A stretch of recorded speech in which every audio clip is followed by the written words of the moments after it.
Kafukufuku wa ngozi ya ndege ya Chilima tsopano apapatu wachoka ndekuti mu fezi yachiwiri akalowa mu fezi yachitatu. Fezi yoyamba ngati mwakumbukira inalitu ija yonena kuti akayendera malo onse amene zinthu zinachitikira, ndipo ife tinali pano pa Justin Tech Malawi kukupatsirani mmenetu zimayendera ndithu kuchikangawa ma airport muja ku airbase kuja kuzomba tinakupatsirani bwinobwino, ndipotu anadzalowa mu fezi yachiwiri yomweno inali ndekuti kumva maumboni, ndipo chomwe chinkachitika zinali chotani ndekuti kunalitu ndekuti ma family members aja anthu osabaya khudzidwa mmenemo osachina Valentino Pili wina aliyense ndithu anapezeka zoti anabwera pamene paja kukaperekera ndekuti maumboni awo kukafotokoza mbali yawo. Fezi manager yatha ndithu I think anali masiku apitawo mudaonera bwinobwino mmene yathera. Sitingakupatsirani fezi manager chifukwa chonena kuti zinkajambulidwa pa screen ndipo tinkafuna kuti muchite kumva nokha ndipo munazitsatira bwinobwino. Tsopano fezi yachitatu imene tikulowa ndiyotani.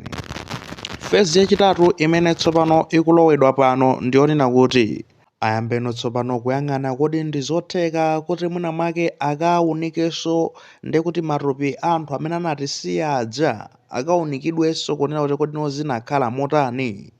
Ndipo tu fezi imeneyi alengeza ndekuti a chairman a commission of inquiry imeneyi awotha nyamilandu kunena kuti tsopano iwowa alowa mu fezi imeneyi, ndipo tikunena pano akambirana kale ndekuti ndi madotolo awiri omwe ndi akatswiri kumbali zokhudzana ndi kuwunika matupi anthu amene anatisiya, kuwunika bwinobwino kuti apeze kuti chinachitika ndi chani kuti amenewa atisiye.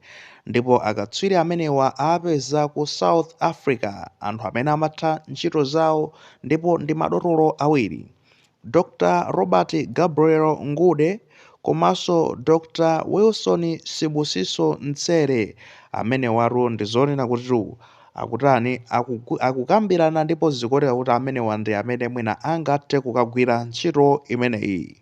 Madotolo amenewa pokamba akunena kuti ndekuti akafika kuno plani idzakhale kuti kodi scope kapena kunena kuti limit yake ndekuti ingakakhale yotani yakafukufuku ameneyo ofufuza za matupi amenewa kuawunika bwinobwinoyi, kodi akawunika mpaka ukafika patino limit yake ikakhala yotani.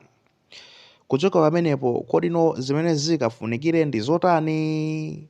Kuchokanso pamenepo plani yake ndekuti ndi yotani action, kodi padzakhala ndekuti kupita kukafukula matupiwa kuti zimene zidzayende bwinobwino, ndekuti azakhala akuwunikira zinthu ngati zimenezi kuti ndekuti ntchito igwirike.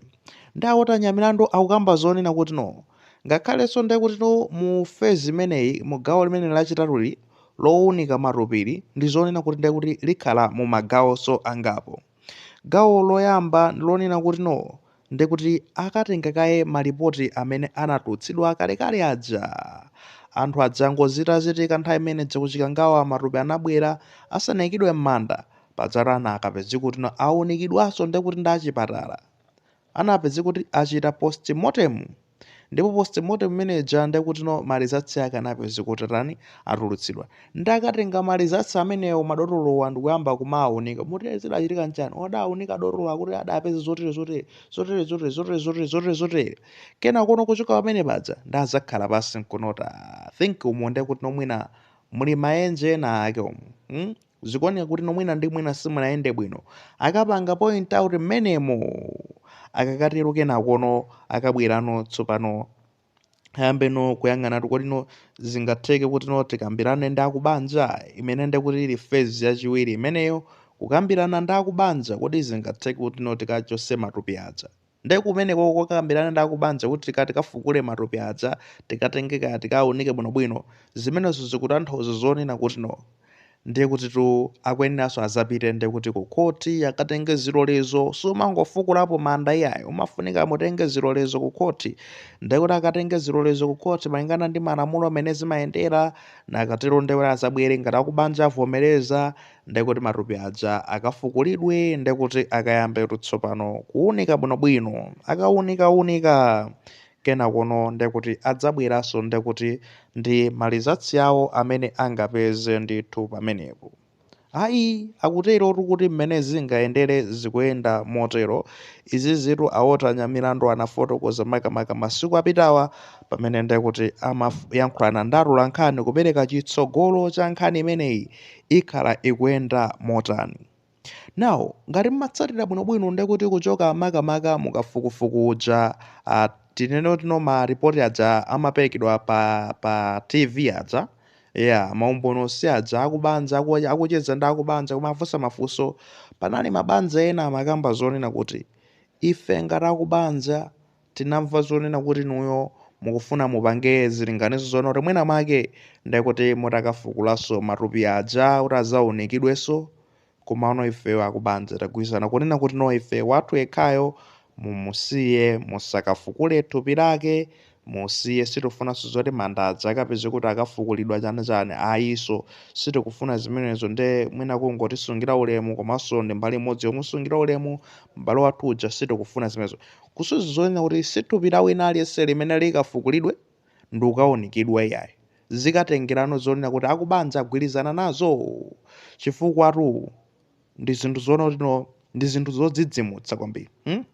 Zikhoza kupangitsa zonena kuti munthu uzinthunthumira kukumbaso ndekuti mabala aja kachikena nanga sinde kuti akakaoneka choncho zizipezeka kuti kuyembekeza kuti mwina amaliza tsakatuka mosiyana nanga amaliza tsakatuka mofanana nanga zikakhala motani. Tingonenabe kuti zikapezeka zono zikumbaso maenje ndekuti m'mitima mwa achibale amene anapezeka kuti imfa ija inakhudza kuti abale athu tataya abale athu kakhala ngati kuti akafukulaso manda aujenaza mamemories ndi zina zoterozo. Nde mabanja ena mwina sakagwirizana nazo nchifukwa akamba zonena kuti sizoti ndekuti tikangofikira kuno kuti tiyeni fukulani apa tiyeni yambani kupanga iyayi tiyamba ndekuti tapanga ma consultation onse kufunsana ndi akubanja inu kodi muli comfortable kuti tikafukule thupi la m'bale wanu tikatero tizachite ndekuti tikaone kuoneka bwinobwino tikaone zinakhala motani. Komano I think pala anthu ena ake I'm not saying kuti anthu akafukulidwe zitengere bwanji ndekuti ndakubanja kumeneko koma pala anthu ena ake ngati munakumbukira ena amabwera ndi zinkhani zabodza iyayi wakuti anapulumuka chani enanso amanoti ifero cha sitinaone ngakhale thupiro iyayi sitinaone kuti kodi munthu amene kamwikayo ndi yemweyo kodi mangoona ngati zinthu zina zake basi kuti sitimaziwa kuti kodi thupiro zinthu ngati zimenezo iti nde mwina confirmation iso ngakhale imeneyo akaone kuti DNA kodi ndi munthu adanali yemweyo kapena mwina mwake thupiro lomwe linayikidwa pamenepo linali lina zinthu ngati zaze mwina. This is a chance to clarify it ngakhale chance yokazipanga clarify koma ndikunena kuti izi zinthu zitengera ndakubanjawo ngati angafune chifukwa mwina aperekaso possibility imeneyi kuti tipange zono kuti tikafukule matupi aja amene muli comfortable amene mukufuna zoti thupi la m'bale wanu litakafukula ndi ukaonekaso bwinobwino ndekuti inu mukuona bwanji akubanja akavomereza zikachitika ngati akubanja akane sizikachitika. Komano I think ndi feziso yofunikira kwambiri ena kunkakaenda zambirimbiri nthawi imenezo. Kunalito anthu kumafalisa zinkhani nthawi imene iyayi wina anapeza ndi chipolopolo mmutumu chani zinthu ngati zimenezo zingakaonekedwa kodi ndekuti amene aja nkangokamba mapropaganda awo kapena zinezoona this is the chance ukangooneka matupi aja ndi ukapeza kuti kwenikweni zinachitika ndi chani kukaenda nkhani iyayi imene anathyoleramo mwendo ankachita kukhapa ndi nkhwangwa chani zonse zija zikafunikirabe ndekuti mwina mwake zikakhangire zikapangidwa confirmed bwinobwino ndi awawa akatswiri amene akuona kuti ntchito yawo amayidziwa. Fandero sangangotenga anthu oti osadziwa ntchito awapa kapanga selection yake timati anamatetuleni eniwo chifukwa papiratu nthawi guys takumbukirani kuchoka ndekuti mu 2024 kuzafika panopa we are talking about 2 years zaka ziwiri ndeulo kuti mukaoneka thupiro mukapeza zoti simmeneso ndekuti lili nanga sikapeza kuti lapanga decay linapeza kuti linapanga decompose linaonongeka basi ndesanga kuti akapika pooneka nkukapeza ndendende zipakufunazo zikakhalabe zinthu zovuta kwambiri ndezikayirofunanso anthu akakhaenda akadaulo kwambiri amene ndoti ntchito imeneyo amayidziwa amayitsata bwinobwino nchifukwa akuona kuti iyayi takatenga ndekuti akatakwe amenewa awiriwa ochoka ku South Africa tikone kuti adzatipatsa zotani. Tinagwirizana pano tinena kuti tidziyendera limodzi tione mpaka kumapeto kodi nkhani zimenezi kodi zidzatipasa moti zikathera kotani. Ndifakeno I thought kuno kuti pamene tikuyendanso kukalowa mu phase yachitatu imeneyi ndiye kuti tiyenitu tsopano tiyendere limodzi. Yachiwiri ija we were able to follow chifukwa choona tino zimaulusidwa ndiye kuti pa page ya ku parliament amaziulusa zonse bwinobwino ndiye there was no need kuti ife tibwere kumano page I think phase yachitatu izafunikira ndiye kuti no pamene pakufunikira kuti tiulutse nkhanipo tipatsane kuti zikuyenda motani tizakhala tikupatsana. So stay tuned to Justin Tech Malawi pamene ndiye kuti no akulowa mu phase imeneyi Justin Tech izakhalanso ndiye kuti pamenepo kukupatsirani kufikiratu ndiye kuti nthawi ina ndidabwereso ndi nkhani ina pano akuti